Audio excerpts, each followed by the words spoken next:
Mary Sénil, une chirurgienne orthopédique américaine, a subi un accident de kayak alors qu'elle profitait de vacances au Chili. Après que son canoë a chaviré, son corps est resté submergé pendant 15 minutes, une période dramatique qui, en échange, lui a offert l'occasion de vivre une expérience proche de la mort. Malgré tout, cet état a eu une autre conséquence inquiétante. Certaines entités angéliques ont commencé à communiquer avec elle, lui prédisant des événements dévastateurs. Voici l'expérience bouleversante prémonitoire de Mary Sénil. Année 1999. L'été chilien accueillait à bras ouverts Mary Sénil et son mari. Ils pratiquaient le kayak, en fait, ils étaient des experts en la matière. Mais, ce jour-là, cette chirurgienne du Wyoming allait affronter la mort sur cette rivière. Un accident dramatique l'a laissée coincée dans un torrent. Submergée sous les eaux, elle a essayé désespérément de sortir la tête de l'eau pour pouvoir respirer, mais elle a rapidement compris qu'il n'y avait rien à faire. Les tentatives pour la secourir étaient inutiles, et ses amis ont rapidement réalisé que leur effort pour sauver une vie se transformait en une mission de sauvetage d'un cadavre. Finalement, ils ont réussi à sortir son corps, meurtri et gonflé après environ 14 minutes. Immédiatement, ils ont commencé à lui pratiquer la réanimation cardio-pulmonaire, mais certains des présents ont même conseillé d'abandonner, car s'ils parvenaient à la réanimer, elle ne serait qu'un légume. Cependant, Mary a recommencé à respirer. Avec les rotules et les ligaments des genoux brisés, elle a refusé de recevoir un traitement au Chili. Elle voulait rentrer aux États-Unis le plus tôt possible pour être prise en charge à l'hôpital Jackson Hole, où elle avait de bons amis et pourrait retrouver ses enfants. Cependant, étant donné son état de santé, le voyage de retour fut un enfer. À peine consciente, elle arriva à Jackson Hole avec une pneumonie avancée et un syndrome de détresse respiratoire aiguë. Cette réaction inflammatoire des tissus pulmonaires se développe généralement après 24 à 48 heures, interférant avec la capacité d'échanger de l'oxygène et conduisant souvent à la mort. D'un ton solennel, mon médecin traitant a dit à mon époux que je ne survivrais probablement pas à cette nuit. Mary Sénil a écrit un livre intitulé Heaven and Back dans lequel elle raconte son expérience en détail. Ainsi, le moment de sa mort est décrit de la manière suivante. C'était comme si j'avais été libérée de mon âme. Je me suis élevée et j'ai émergé de l'eau, puis j'ai traversé immédiatement la surface où j'ai rencontré un groupe d'entre 15 et 20 âmes ou esprits humains qui, à mon avis, étaient envoyés par Dieu. Ils m'ont accueilli avec la plus grande jubilation que je n'avais jamais ressentie ni pu imaginer. Je n'ai pas réussi à identifier chacun des êtres spirituels par leur propre nom, mais je savais qu'ils étaient des émissaires de Dieu et que je les connaissais depuis une éternité. De plus, j'explique comment il s'est senti en expérimentant cette sensation très proche de la mort. J'ai toujours cru que se noyer serait une terrible façon de mourir, mais pour moi, ce fut indolore, sans peur, paisible. Je n'ai ressenti aucune peur ou envie d'air à aucun moment. Je n'ai ressenti aucune douleur, même si mes jambes étaient cassées. En fait, je me sentais très bien. De plus, la chirurgienne décrivit les êtres spirituels qu'elle observa comme des corps rayonnants, dont la présence emplissait tous ses sens, si bien qu'elle pouvait même communiquer avec eux sans avoir besoin de parler. Depuis cet endroit où elle se trouvait, entourée d'entités spirituelles, elle pouvait jeter un coup d'œil à son corps, allongé dans la rivière, avec lequel elle ne s'identifiait pas complètement. Plutôt, cela lui semblait une vieille carapace. Elle continua son voyage accompagnée de ces êtres jusqu'à arriver dans une sorte de salle, belle et transparente. Là, selon elle, elle put sentir l'amour pur, absolu et inconditionnel qui émanait de partout. J'ai compris que j'étais prête à entrer dans la salle et j'ai désiré être à nouveau près de Dieu. Cependant, un obstacle important se dressait. Tom Long et ses enfants continuaient de me demander de revenir. Chaque fois qu'ils me suppliaient de respirer et de revenir, je me sentais obligée de retourner dans mon corps et de respirer une fois de plus avant de continuer mon chemin. Cela devenait fastidieux, et leur insistance me rendait assez irritée, j'étais en colère qu'ils ne me laissent pas partir. Cependant, j'ai continué à avancer pour réussir à entrer dans cette salle magique lorsque soudain une sensation oppressante de chagrin et de tristesse a enveloppé mes compagnons, et l'atmosphère est devenue lourde. Ils m'ont expliqué que ce n'était pas encore le moment d'entrer dans la salle, que mon voyage sur Terre n'était pas terminé, qu'il me restait encore des choses à faire et que je devais revenir à mon corps. À Marie, ces nouvelles ne lui ont pas plu, mais elle a dû revenir, avec la promesse de recevoir bientôt plus d'informations, ce qui s'est produit. À l'hôpital de Jackson Hole, alors qu'elle était allongée sur son lit, réfléchissant au but de son accident, elle a reçu la visite d'un ange. Du moins, c'est ainsi qu'il lui semblait, bien qu'elle ne sache pas s'il s'agissait d'un ange, d'un messager ou du Christ lui-même. Quoi qu'il en soit, elle était convaincue qu'il venait de Dieu. Ils ont eu une conversation au cours de laquelle Marie a pris mentalement note d'importants enseignements spirituels qu'elle a interprétés.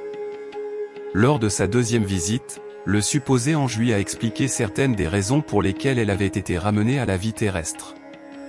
Selon cette mystérieuse entité, Marie devait partager son récit et ses expériences, aider les autres à trouver le chemin de Dieu et, surtout, être un soutien solide pour sa famille après la mort de son fils, cette dernière nouvelle l'ayant beaucoup choqué. Comme nous le voyons, Marie Neal était revenue à la vie, mais pas à une existence normale, mais à une autre où elle recevait des visites d'étranges êtres qu'elle identifiait comme étant des êtres de Dieu. Mais, et si c'était en réalité des hallucinations ? Est-ce que les sédatifs contre la douleur provoquaient ces perceptions sensorielles totalement insolites ? Comment ? Savoir que son fils ne vivrait pas pour atteindre l'âge de 18 ans lui a imposé un fardeau presque insupportable. Un mois avant que Willie n'atteigne ses 18 ans, l'inquiétude s'est transformée en anxiété constante. Son fils a eu un petit accident de voiture et, alors qu'il essayait de régler les formalités d'assurance avec l'autre personne impliquée, il a appelé sa mère pour lui transmettre l'information et lui demander conseil. Willie a demandé à l'autre conducteur s'il voulait parler à sa mère au téléphone. C'est à ce moment-là que l'homme a sorti un pistolet et qu'il y a eu un moment de tension. Marie, angoissée de l'autre côté du téléphone, a crié à son fils de s'enfuir de là.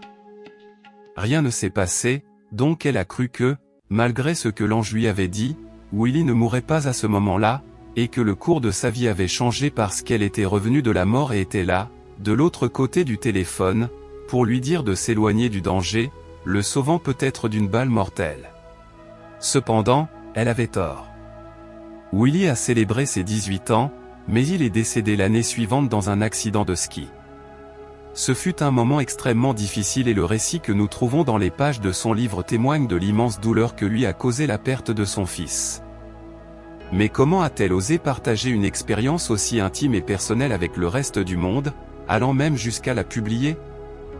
Marie répond en disant que ce livre est très personnel et que ce n'est pas quelque chose qu'elle aurait choisi de faire dans des circonstances normales. Mon mari et moi avons toujours été des gens réservés, je ne sais rien de l'écriture et honnêtement, je ne me sens pas à l'aise pour parler en public. Cependant, quand on m'a renvoyé sur Terre, on m'a donné pour mission de partager mes expériences avec d'autres personnes et de les aider à transformer leur espoir ou leur foi en les promesses de Dieu. Écrire Heaven and Back a été une réponse obéissante à ce que Dieu attendait de moi. Je sais que c'est une histoire très personnelle et souvent douloureuse à partager, mais c'est aussi un privilège car je peux aider les autres à atteindre leur transformation. Nous ne pouvons nier le caractère messianique de cette réponse. Nous soupçonnons que ce message, nettement chrétien, n'est pas le fruit du hasard. Marie parlait d'anges, de Jésus-Christ, du ciel, de Dieu, et nous savons qu'elle était leader de son Église et ne cachait pas son lien avec la religion chrétienne.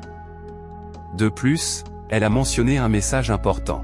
Las experiencias cercanas a la muerte ocurren en todas las culturas, todas las fes, incluso se dan entre ateos. De hecho, el 50% de los no creyentes dicen encontrarse con Jesús durante estas experiencias. La mía fue una experiencia cristiana, pero se trata de eventos muy privados y no pretendo dirigir que deben o no creer, pero sí sé que Dios nos ama sin importarle quiénes somos o las circunstancias particulares de nuestro nacimiento.